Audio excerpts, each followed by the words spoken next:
साथियों, आज हम बात कर रहे हैं कॉन्ट्रैक्ट पर काम करने वाले नर्सिंग कर्मचारियों के बारे में। देश भर में लाखों नर्सिंग कर्मचारी ऐसे हैं जो कॉन्ट्रैक्ट पर काम कर रहे हैं।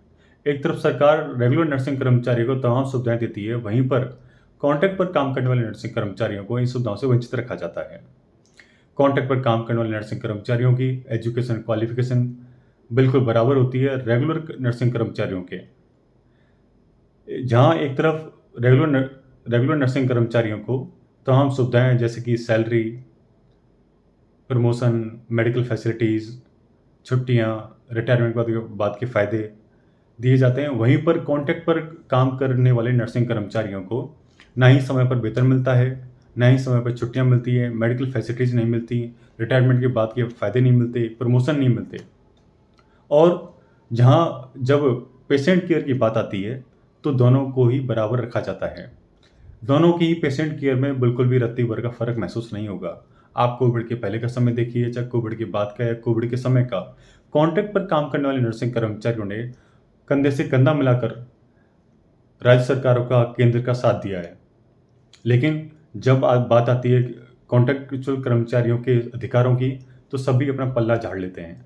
केंद्र सरकार हो या राज्य सरकार हो, किसी ने भी कॉन्ट्रैक्ट पर काम करने वाले कर्मचारियों का भला नहीं सोचा है और वो आज सड़कों पर धरना प्रदर्शन और कोर्ट का सहारा लेने में लगे हुए हैं।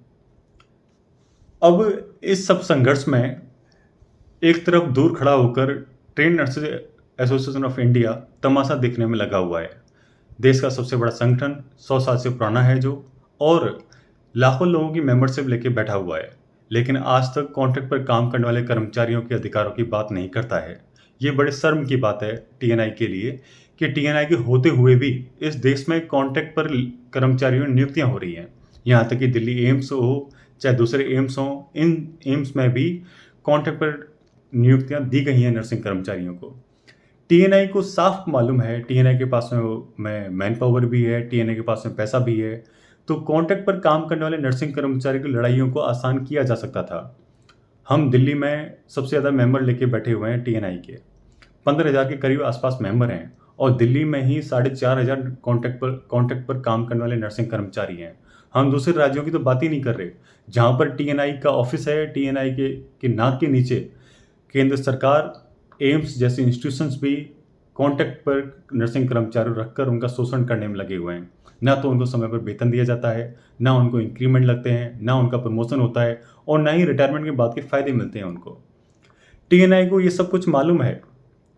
ये ऐसा नहीं है कि आज पहली बार बात की जा रही है इसके बारे में। कॉन्ट्रैक्चुअल नर्सिंग कर्मचारियों ने समय समय पर सड़क पर आकर प्रदर्शन किए हैं, धरने दिए हैं परमानेंट होने के लिए, और उनको सही समय पर समान वेतन मिल पाए, उसके लिए भी उन्होंने कोर्ट का सहारा लिया, तब जाकर उनको कुछ वेतन मिल पा रहा है। लेकिन टीएनआई कभी भी फ्रंट में आकर इन मुद्दों पर आकर अपनी आवाज़ बुलंद नहीं करता है। टीएनआई तमाशा देखने में लगा हुआ है कि कैसे नर्सिंग कर्मचारियों का शोषण हो रहा है और होता रहे, लेकिन टीएनआई कभी इसके लिए आवाज़ नहीं उठा रहा है। हम टीएनआई से रिक्वेस्ट कर रहे हैं कि आप इन लाखों कर्मचारियों का भला करने के लिए पॉलिसी ड्राफ्ट करें। आप केंद्र और राज्य सरकारों को बताएं कि कॉन्ट्रैक्ट पर काम करना पेशेंट केयर के लिए कितना घातक है। पेशेंट केयर कितनी कॉम्प्रोमाइज हो सकती है कॉन्ट्रैक्ट पर कर्मचारी रखने से, ये टीएनआई का दायित्व बनता है। लेकिन टीएनआई इस बात पर मौन साधे हुए है।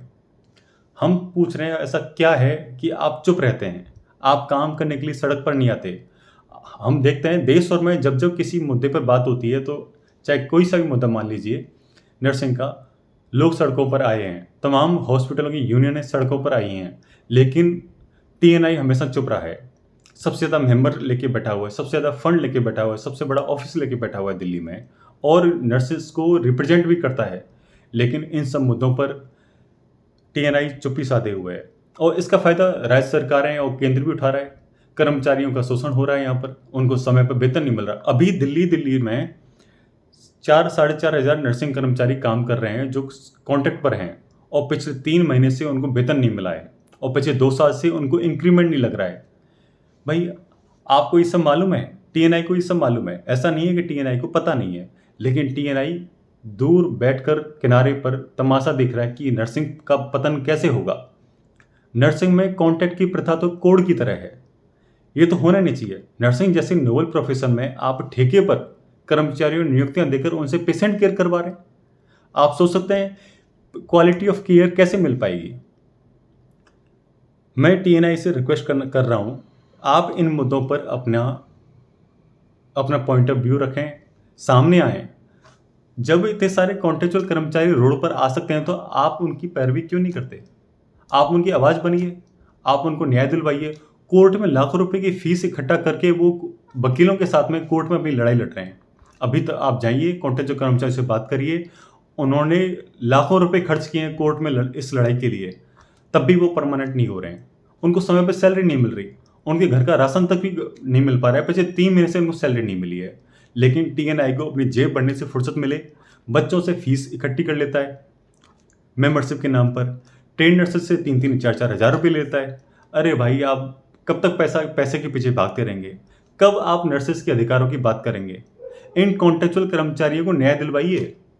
आप कुछ कर पाएँ या ना कर पाएँ, लेकिन ये तो सबसे पहले करिए। जो कॉन्ट्रैक्ट पर कर्मचारी काम कर रहे हैं, इनको न्याय दिलवाइए, इनको परमानेंट करवाइए, इनको समय पर वेतन दिलवाइए, इनको प्रमोशन दिलवाइए।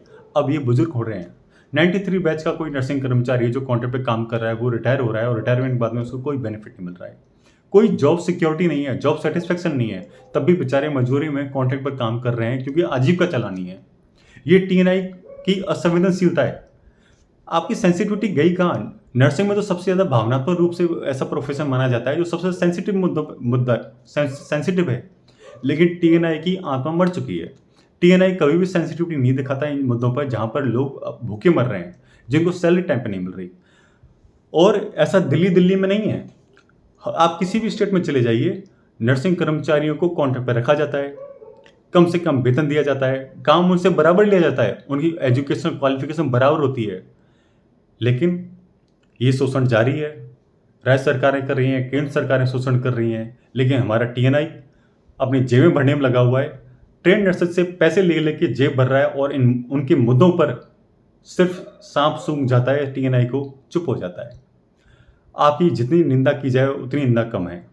इन कर्मचारियों का भला करिए जिनसे आप पैसे लेते हो, उन स्टूडेंट्स का भला करिए जिनसे आप पैसे लेते हो।